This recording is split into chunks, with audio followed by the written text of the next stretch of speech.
7, 6, 5, 4, 3, 2, 1, 0.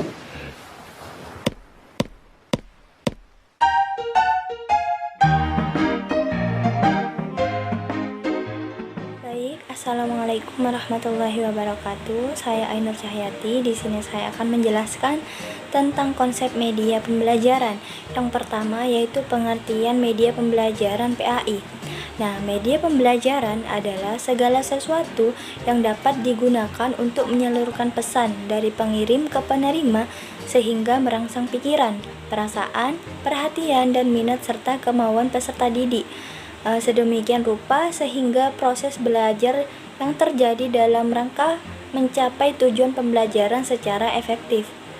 Nah, jika ditinjau dari pendidikan agama Islam, media pembelajaran ini adalah semua aktivitas yang ada hubungannya dengan materi pendidikan agama, baik yang berupa alat yang dapat diragakan maupun teknik atau metode yang secara efektif dapat digunakan oleh guru dalam rangka mencapai tujuan tertentu dan tidak bertentangan dengan ajaran Islam.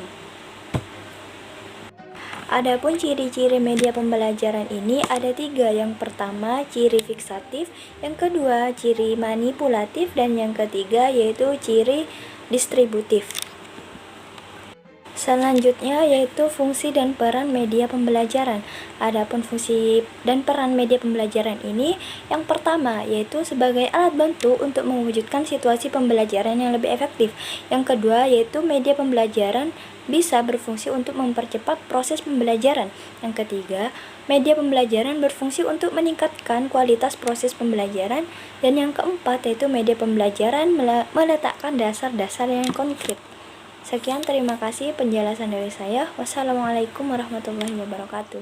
Oke, saya akan lanjutin materi yang kedua, jenis-jenis media pembelajaran PAI. Dari berbagai cara dapat dilakukan untuk mengklarifikasikan dan mengidentifikasikan media pembelajaran. Berikut akan saya uraikan beberapa pendapat para ahli.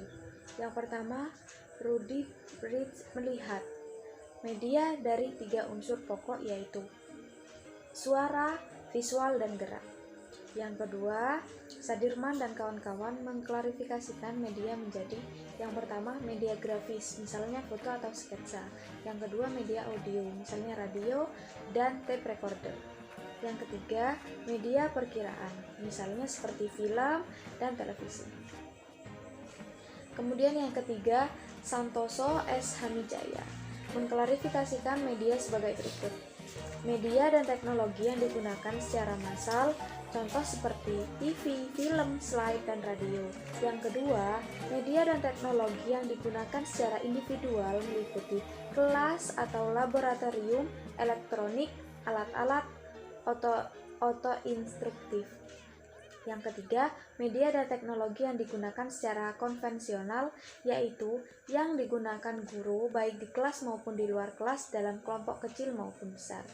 Dan yang terakhir, media dan teknologi modern, meliputi ruang kelas otomatis, sistem proyeksi ganda, dan sistem interkomunikasi.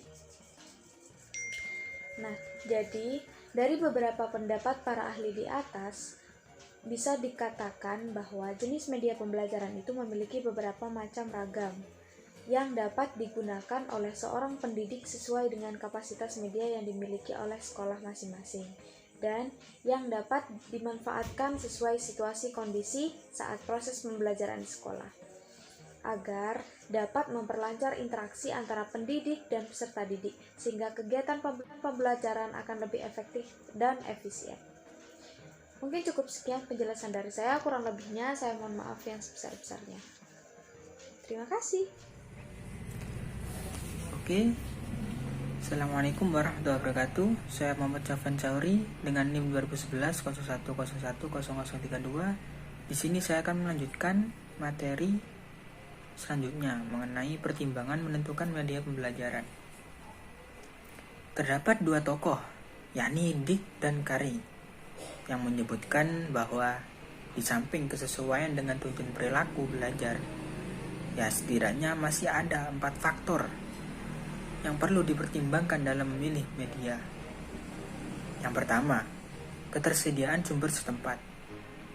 Kemudian yang kedua, apakah untuk membeli atau memproduksi sendiri tersebut ada dana, tenaga, dan fasilitasnya. Kemudian yang ketiga adalah faktor yang menyangkut keluasan, kepraktisan, serta ketahanan media yang bersangkutan untuk waktu yang lama. Kemudian faktor yang keempat atau faktor yang terakhir adalah efektivitas biayanya dalam jangka waktu yang panjang. Kemudian kriteria dalam memilih media itu baik antara pelajaran umum maupun keagamaan. Pada dasarnya hal yang diperhatikan ialah sama. Hanya saja untuk pelajaran keagamaan seperti pendidikan agama Islam itu memungkinkan untuk memperhatikan kesesuaian dari segi keagamaannya, sehingga media pembelajaran yang dibuat tidak menyimpang dari ajaran Islam. Nah, berikut ini beberapa hal yang perlu diperhatikan atau dipertimbangkan dalam memilih media pembelajaran, baik itu untuk pelajaran keagamaan ataupun umum. Yang pertama, sesuai dengan tujuan, di mana media pembelajaran ini harus dipilih berdasarkan tujuan instruksional, di mana itu akan lebih baik jika mengacu pada ranah kognitif, afektif, serta psikomotorik. Hal ini bertujuan agar media pembelajaran sesuai dengan arahan dan tidak melenceng tentunya dari tujuan. Dan yang kedua, tepat mendukung materi yang bersifat fakta, konsep, prinsip, serta generalisasi. Tidak semua materi itu dapat disajikan secara gamblang melalui media pembelajaran. Nah, terkadang harus disajikan dalam konsep atau sebuah simbol ataupun sesuatu yang lebih umum, kemudian disertakan penjelasan. Jadi memerlukan proses dan keterampilan khusus untuk memahami hingga menganalisis materi yang disajikan. Dan yang ketiga, praktis, luas, serta bertahan. Media pembelajaran itu tidak dipilih atau yang dipilih itu tidak harus mahal atau selalu berbasis teknologi. Ya, pemanfaatan lingkungan ataupun sesuatu yang sederhana itu jika dimanfaatkan secara tepat akan lebih efektif dibandingkan media pembelajaran yang mahal dan rumit. Simple, mudah dalam penggunaan, harga terjangkau, serta bertahan lama.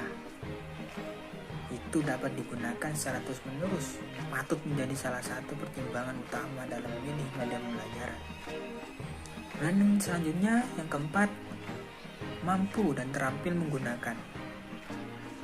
Nah, jadi apapun media yang dipilih, itu guru harus mampu menggunakan media tersebut. Dan yang kelima, pengelompokan sasaran. Nah, siswa ini terdiri dari banyak kelompok belajar. Nah, antara kelompok satu dengan yang lain itu tentu tidak akan sama, pasti berbeda. Nah, untuk itu pemilihan media pembelajaran tidak dapat disamakan atau disamaratakan.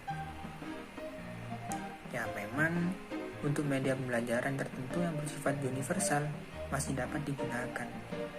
Namun, untuk yang lebih khusus, masing-masing kelompok belajar harus dipertimbangkan pilihan media pembelajaran untuk masing-masing kelompok. Kemudian yang keenam dan yang terakhir, mutu teknis. Pemilihan media itu yang akan digunakan khususnya harus memenuhi persyaratan teknis tertentu. Nah, guru tidak bisa asal-asalan atau asal begitu saja menentukan media pembelajaran.